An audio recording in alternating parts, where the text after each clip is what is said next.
All right, guys, welcome in here, the college basketball tip-off show, powered by WagerTalk.com, as we are looking to close out 2024 with a nice slate of games here today in college hoops. We've got two of the best here to break down some of these big games as we welcome in Brian Leonard in the house, as is Mr. Lemoyne.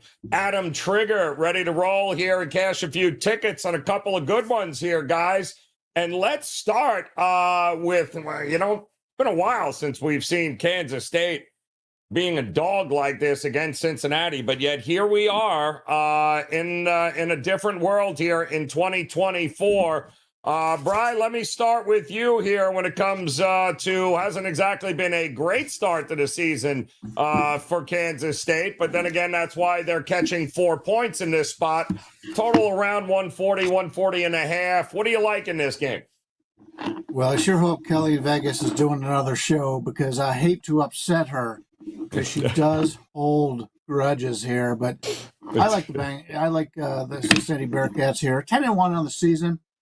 And they've been on the road. This will be their fourth road game. And we have seen this a lot, and we probably will talk about some later on, where these teams that have good pedigrees have been at home all season long. A couple of neutral site games, but this will be their fourth road game. So I got to give them a lot of credit in that regard. They won at Northern Kentucky, and they won at Georgia Tech. They did fall to Villanova. But this has been a very good season for Cincinnati thus far. The Wildcats that you mentioned, they've struggled out of the gate. They're 6-5, despite only playing two true road games. Kansas State has feasted on weak opposition. In fact, they failed to show up on a regular basis when they step up in class. They're 0-5 straight up against the top 110 teams in my power ratings, 6-0 straight up when facing weaker opposition. And by my rankings, this is going to be the best team they faced thus far. So I don't want any part of Kansas State here. Cincinnati has a sizable defensive advantage. They rank 8th in the country by my numbers in defense as opposed to 105th for Kansas State. So even though it's always a tough place to play, Cincinnati's shown a lot more, and they've done better on the road than this Kansas State team has against quality opposition. What are you thinking here, Trig? It's not been great. Wichita State lost to Drake. It's not exactly the same level of talent we're used to seeing at K-State here, but Cincinnati, they're kind of proving their worth here. Is this too big a number, though, in your mind? No, it should be bigger. Kansas State's awful. It's a bad basketball team, and that's not going to change. You're going to see they're going to burn money all season. And the reason for that is they missed on the two guys they brought in. And being Coleman Hawkins and Doug McDaniel, neither are what they were last year. And we're going to start seeing this more now as these NIL deals get astronomical. You can't play Coleman Hawkins isn't press conferences. He wants to be the victim now. It's dude, you're getting $2 million. If you don't make a difference, people are going to get pissed, and who knows what that does to the overall, just the overall psyche of the team. I'm sure the locker room vibe isn't good.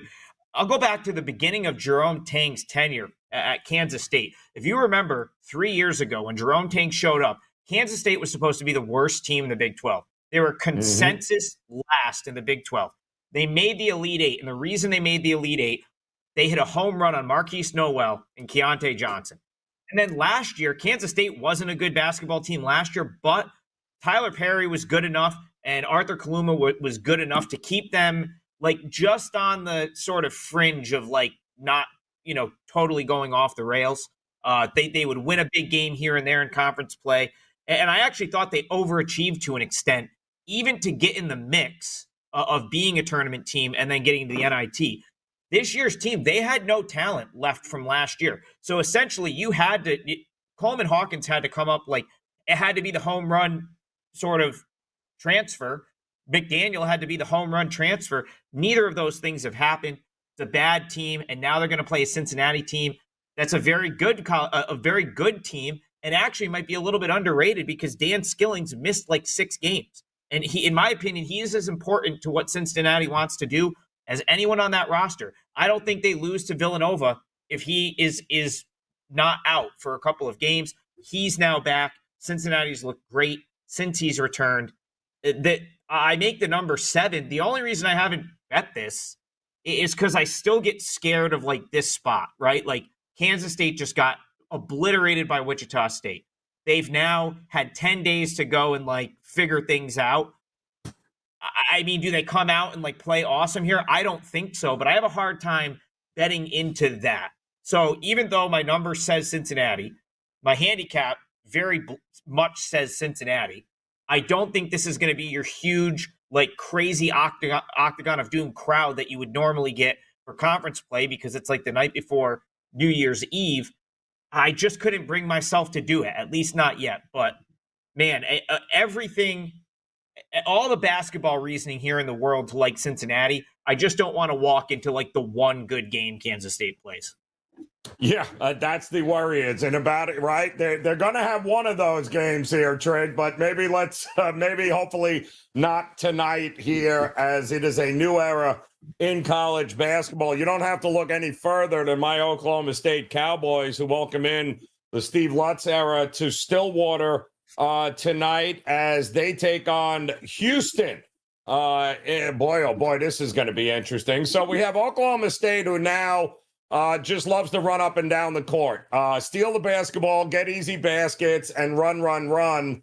Yeah, that doesn't really work against Houston, Brian Leonard, does it? Because Houston's not going to let you run anywhere except maybe right out of the gym.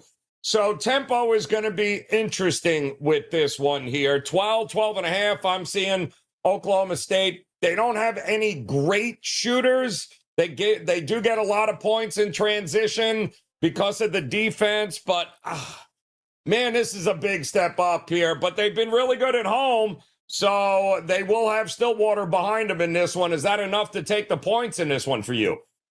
Yeah, this is very similar to the game we just spoke about. If I'm willing to take a road favorite, they've got to be able to have had the better defense. And Houston is great defensively.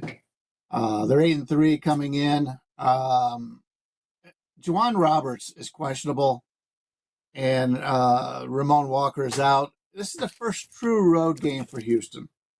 They're 1-3 straight up on neutral sites this year.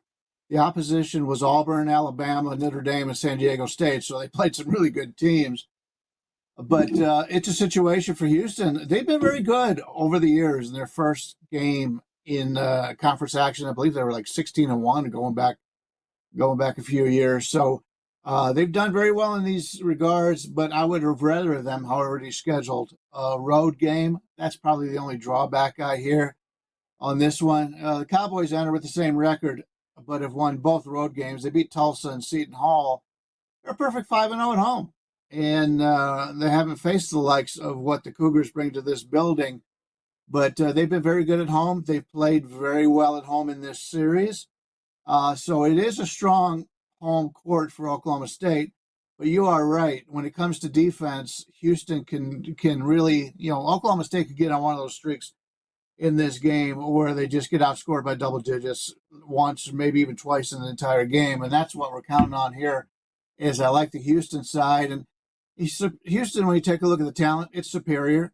They've played a 48-spot tougher schedule on the season thus far. As I mentioned, the number one defense in the country. So it plays up on the road. I like those defensive teams in true road games. Current line seems to feel that Roberts won't play, but if he does, this number is quite a bargain. Oklahoma State has beaten Houston, as I mentioned, 6 or 7 meetings in this building. While we really like the way Houston plays defensively, I'm not going to play it as of yet. If I can get the call that Roberts is playing and I don't have to lay more than a point or two more, that's probably a better deal here. But I like the Houston. I like the way they play defense. And, as you mentioned, Oklahoma State, big step up defensively for them in this one. Yeah, I mean, I'm looking at some of these numbers, Trig, for Houston, and they are exactly what we think they are, right? They are number one in the nation, holding opponents to 55 points a game, 34% shooting, and they only allow 17 or 18 made buckets a game, which is tops in the country. So Oklahoma State is going to want to control tempo. I think this all depends on who you think controls tempo, because if Houston plays its game, is Oklahoma State even in this game at that point? So Houston's been more willing to play fast this year than they have been in years past. Like they'll go up and down with teams that want to go up and down, and then they'll just do it better than they do it. So that kind of has me lean toward the over. I think Roberts is really important because if he's out, obviously that's one of your bigs for Houston. It's not that they get like exponentially worse defensively with him out, but it's one less sort of like key body you have to worry about in the paint if you're Oklahoma State. And I think that the other thing here too is, Joe, like Oklahoma State's not totally incompetent on offense. Like they've got a couple guys that can put the ball in the basket. They're not going to they're not going to beat Houston at the rim, which is why I don't really want to take the points here. I agree with what Brian says, where it's like, they could hang around for 20 minutes, 25 minutes, and suddenly they're down 12. Like that wouldn't be all that surprising the way Houston can play. But without Roberts, I think there's more path to like Oklahoma State sustaining some scoring in this game. Like I said, they've got guys. Bryce Thompson can get his own bucket. Like there's guys on this team that can score. And then I think if you take Roberts out of the mix, it becomes a little bit more guard-oriented for Houston, and maybe they are willing to just go up and down, play faster. They're super efficient. Like Houston's offense, like even though they don't play a super much tempo at times, Evan Maya's got their true tempo rank 355. I think most of the sort of metric sites have them near the bottom in terms of tempo. They're still very efficient offensively, 5th in the country, 3-point shooting. I would say that they've got a top 15, top 20 offense across the board. So you may get there on the over, even if you don't have like a ton of possessions to do it. Again, this is not a game I'm going to bet tonight. I don't really have much desire to go against Houston with this team, with this Oklahoma State team. So the only way I could play this would be to take the over. I think the total was like maybe a possession or two short of what I make it. So slightly into the over here. Yeah, it's just a matter of, Lutz he's running 10 deep here. Their leading scorer, I think Avery's only got 13 points a game. He's got a bunch of guys that average 7. He goes deep into the bench. We'll see if they have enough here tonight to keep it close at home against this Houston Cougars team. We do have one other game here tonight that we're going to feature between Iowa State and Colorado, but I do want to remind you guys the opportunity to save, 25% right now by filling your cart. TikTok. Time is running out, guys. You have an opportunity right now using the code HOLIDAY25 to partner up with these guys. Take 25% off. Good through 11:59 tomorrow night. That would be New Year's Eve. Take advantage. Use that code HOLIDAY25. Throw both Brian. Now, don't literally throw Brian into your cart, but you know what I mean. Also, Adam Trigger as well, continuing to dominate here on the hardwood, guys. So great opportunity to end 2024 with a big discount here. Partner up with these guys as we get ready to turn the page to 2025 here. All right, Iowa State, Colorado tonight. Another interesting one. I'm seeing Iowa State 9. Hasn't moved a whole lot. There seems to be some under love in the marketplace. I'm seeing 146s here, Bri. Another big number for a road team here in Iowa State. What are you thinking? Yeah, we're going back to what we've already talked about. It's road favorite with the better defense, and that's Iowa State here against Colorado. 10-1 on the season. The lone loss coming by just 2 points to Auburn on a neutral. So that's been very impressive. Auburn has been probably the most impressive team in college basketball so far this season.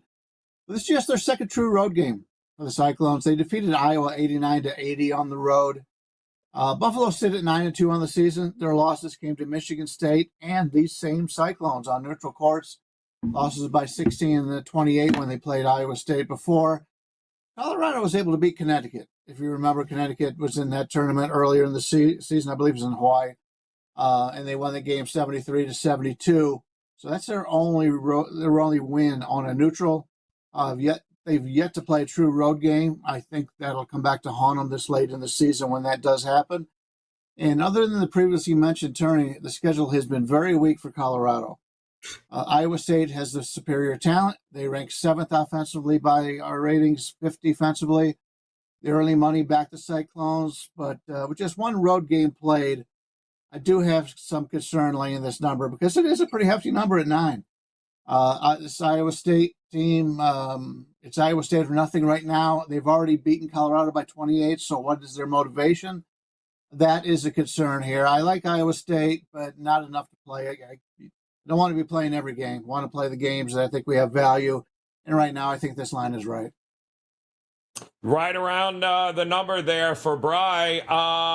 Listen, Iowa State, Trig, could be considered, right, one of the best teams in the country. Ken Pop's got them top 5, top 10 in a lot of different metrics here. They're well coached. If you were going to lay this kind of number on the road, they appear to be a team that you'd be okay doing so with. But are you okay laying that number on the road?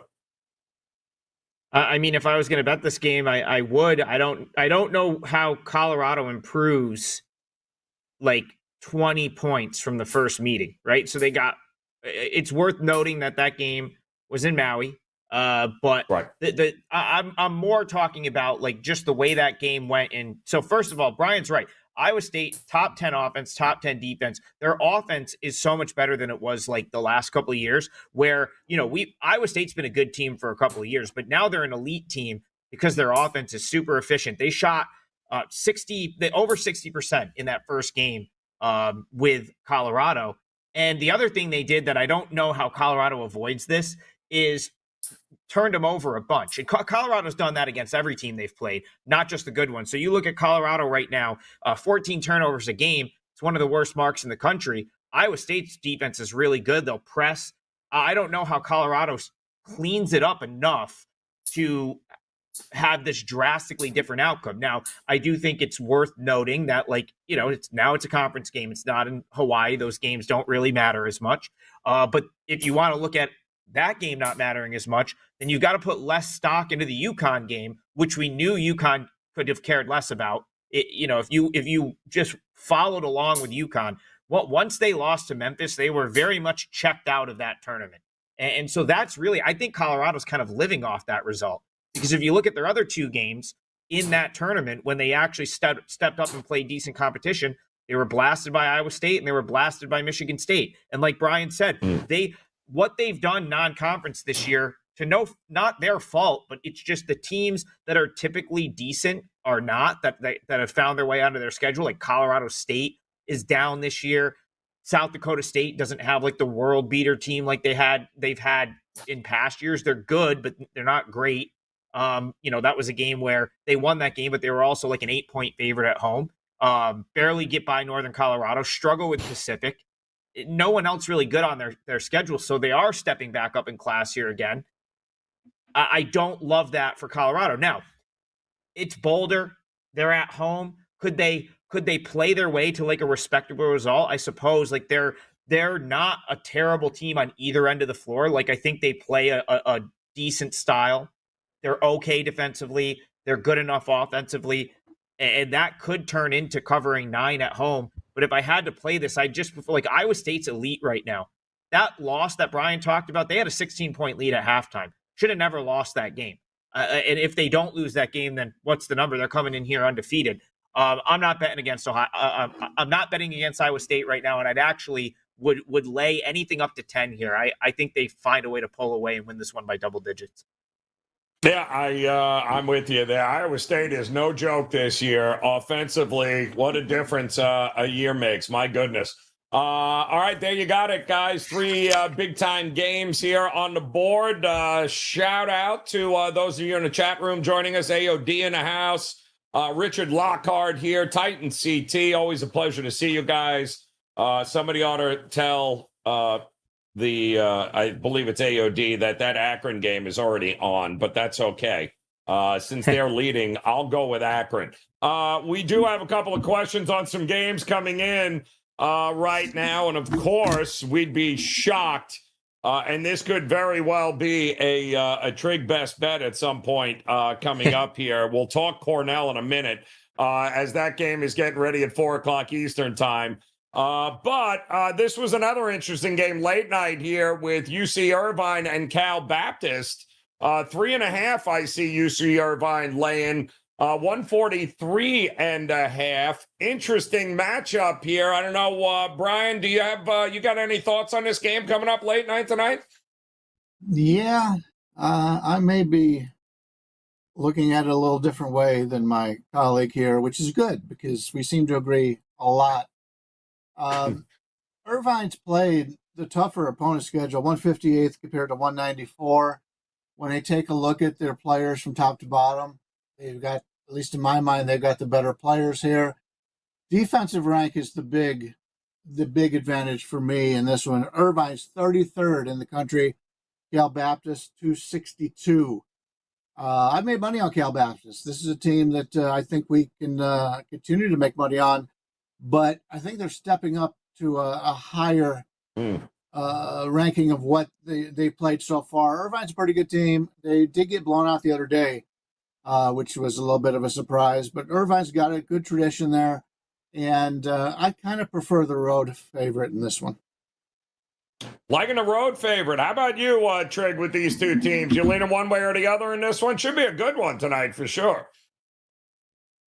Yeah, I mean, I'm higher than most on this Cal Baptist team, so I like them plus the points in just about any scenario where they're like the undervalued underdog plus the points.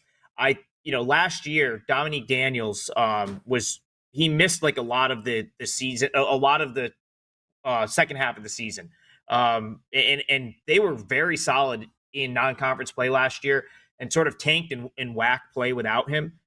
He's now very much back, 22.4 points per game this year back. So, I mean, he's just tremendous, excellent scorer.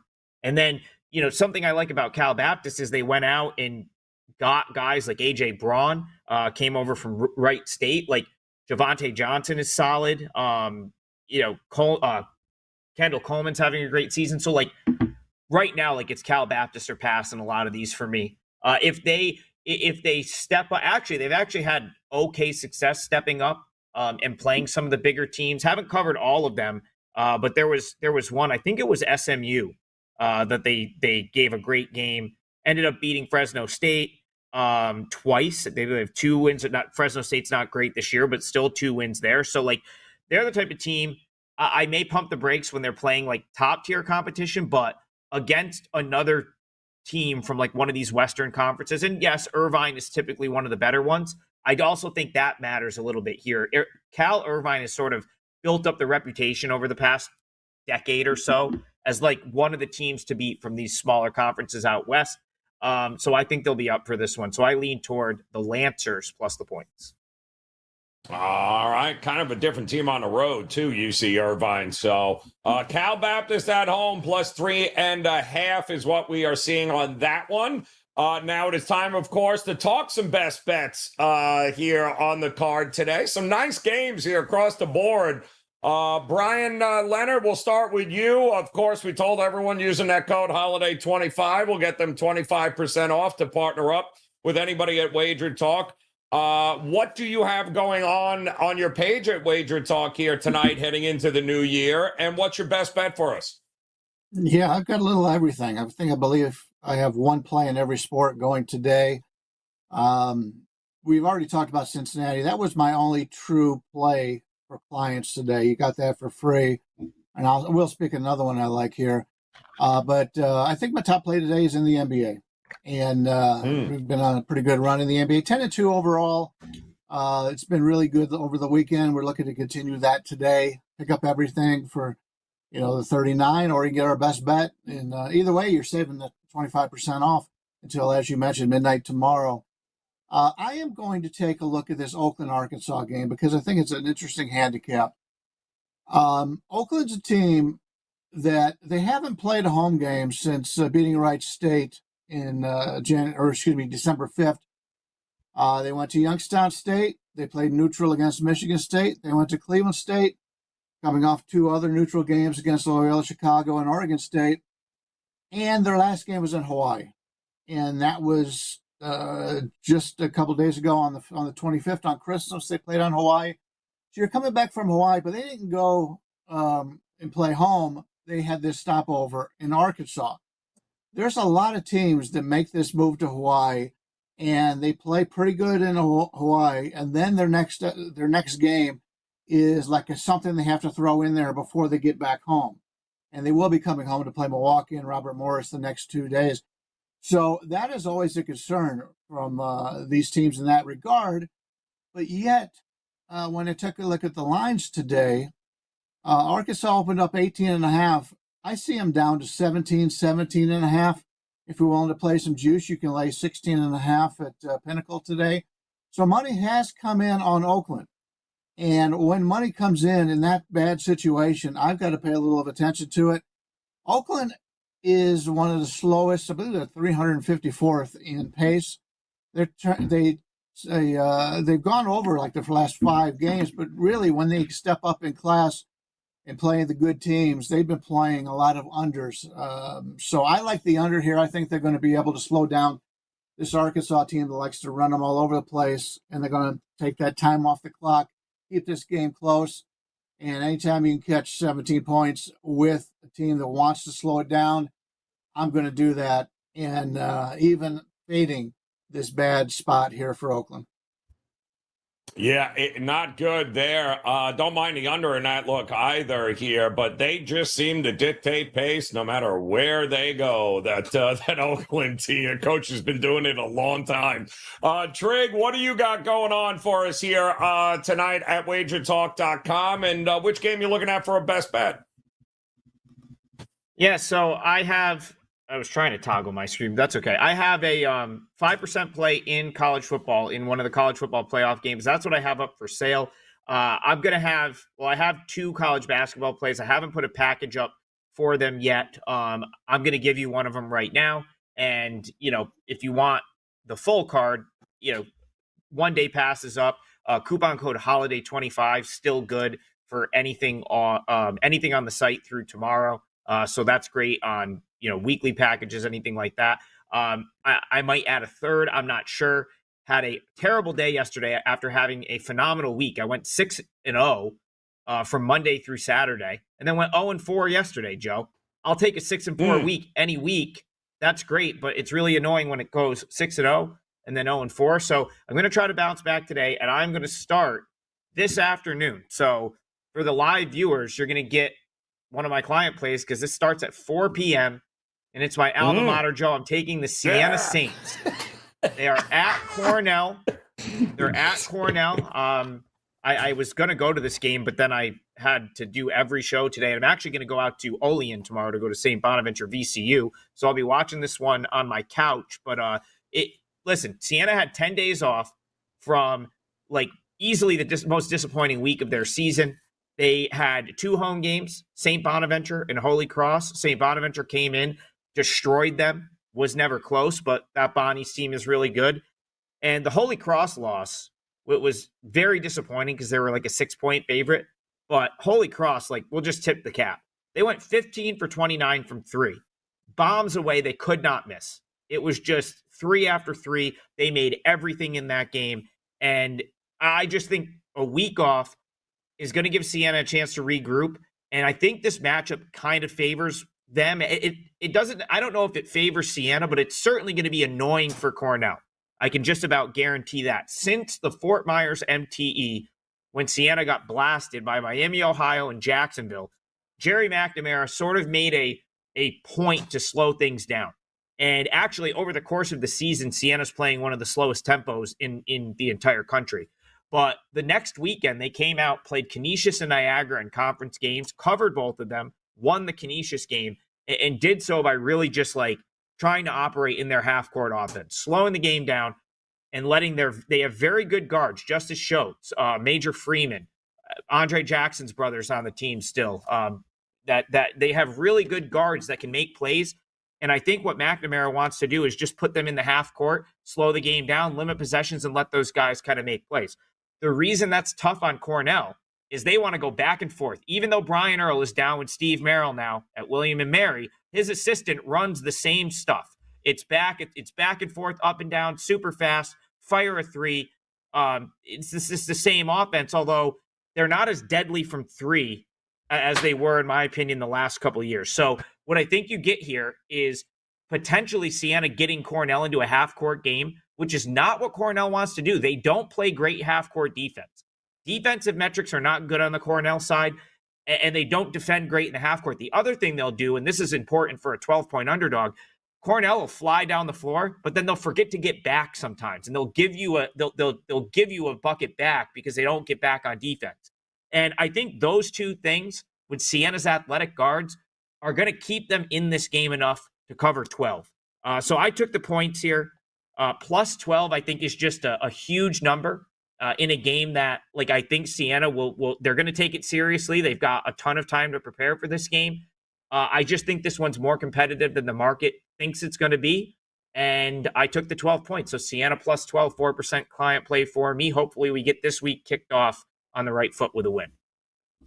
You asked, chat. You got it. There's his best bet. Siena taking the points against Cornell. Trig would absolutely know, as that game's getting ready to come up 4 o'clock Eastern time. And that will do it. Don't forget to hit that like button, guys. Don't forget, hit that subscribe button if you haven't done so already, as we look to wind down 2024. Busy week ahead. And, of course, big college basketball coming up in 2025, beginning on Thursday, which is when you will see us again for sure. On behalf of Brian Leonard and Adam Trigger, we appreciate the time, guys. Cash those tickets today. We'll see you again soon here on the College Basketball Tip-Off Show. Good luck.